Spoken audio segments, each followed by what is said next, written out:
Movie शुरू होते ही हम एक कपल को देखते हैं। लड़की का नाम है मीना और उसका हस्बैंड का नाम है कैरन। मीना और कैरन दोनों एक नए अपार्टमेंट में शिफ्ट होते हैं। वो लोग अपने सामान को अपार्टमेंट में रख रहे थे और कैरन ऑनलाइन पे कुछ मिरर्स देख रहा होता है। उनमें से उसे एक एंटीक मिरर पसंद आती है और वो सेलर को टेक्स्ट करता है कि वो मिरर अवेलेबल है या नहीं। सेलर कहता है कि वो मिरर बिल्कुल फ्री है और वो ही कैरन को वो मिरर डिलीवर कर देगा। तो इसलिए कैरन अपना एड्रेस सेंड करने के बारे में पूछता है, लेकिन सेलर कोई जवाब नहीं देता और उनकी कन्वर्सेशन वही एंड हो जाती है। कुछ मिनट्स बाद उनकी डोरबेल बजती है तो कैरन दरवाजा खोलने जाता है। वो देखता है दरवाजे पे कोई नहीं है, लेकिन वहाँ एक पार्सल रखा हुआ है जिसमें कैरन का नाम लिखा है। तो कैरन पार्सल को अंदर लेके आता है। तभी अंदर से उसे मीना की चीखने की आवाजें आती है।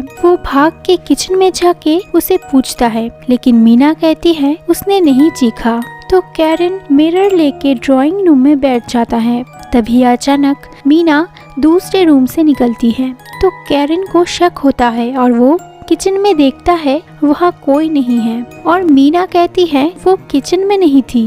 अब मीना और कैरन उस पार्सल को खोलता है तो उन्हें एक मिरर दिखता है। ये वही मिरर था जिसे कैरन ने ऑनलाइन पे पसंद किया था।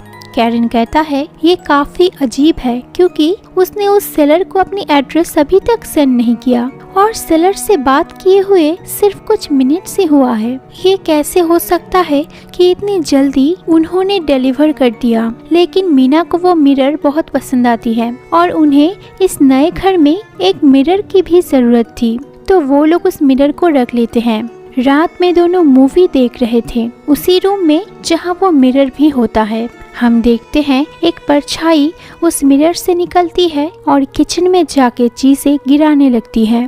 मीना और कैरन को लगता है ये आवाज मूवी से ही आ रहा है। फिर वो सोने चले जाते हैं। आधी रात में मीना को एक कॉल आता है। वो जब कॉल उठाती है तो उसे उधर से आवाज आती है कि मैं आज घर नहीं आ पाऊंगा। तो मीना देखती है वो फोन कैरन की है, लेकिन कैरन तो उसके साथ ही सोया हुआ है। ये सुन के मीना बहुत डर जाती है और वह सोए हुए कैरन के ऊपर से चादर हटाती है, लेकिन वहाँ कैरन नहीं था। मीना और भी डर जाती है। तभी वहाँ उसके पीछे से मीना मीना आवाज सुनाई देती है और मीना अपने सामने एक अजीब सी आकृति को बैठा हुआ देखती है, जिसकी डरावनी हंसी सुन के अचानक मीना का नींद खुल जाती है, यानी कि ये एक नाइटमेयर था। अब मीना किचन में पानी पीने जाती है तो उसे घर में नॉक सुनाई देती है। वो सभी दरवाजे को चेक करती है कि आवाज कहाँ से आ रही है।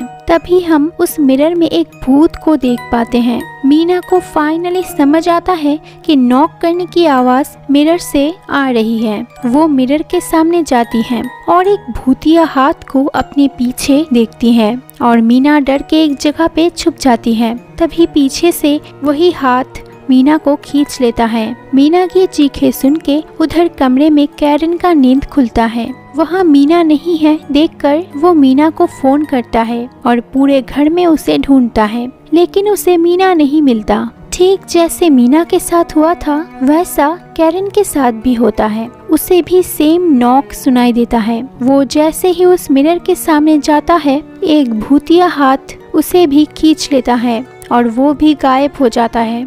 इसके बाद 3 दिन बीत जाते हैं और एक न्यूज़ चैनल पे एक न्यूज़ चल रहा होता है कि एक हस्बैंड और वाइफ एक नए अपार्टमेंट में शिफ्ट हुए थे और वो दोनों मिसिंग हैं और पुलिस अभी भी इन्वेस्टिगेट कर रही है। हालांकि कुछ लोगों का मानना है इसमें कुछ पैरानॉर्मल और पावरफुल एंटिटी का हाथ भी हो सकता है। तभी वहाँ अपार्टमेंट की एक दूसरे घर में नॉक होता है। सेम उसी तरह एक कपल उस घर में शिफ्ट हुए थे। उनके पास भी वही मिरर पास ऑन होता है, यानी कि वो मिरर के अंदर कोई एंटिटी जरूर है। वो मिरर जिनके भी घर में जाता है वहाँ के लोगों को अपने अंदर कैद कर लेता है और बाहर के दुनिया में लोग समझते हैं कि वो लोग मिसिंग हो गए हैं और यहाँ ही मूवी एंड होती है। तो ये था द मिरर शॉर्ट फिल्म की कहानी।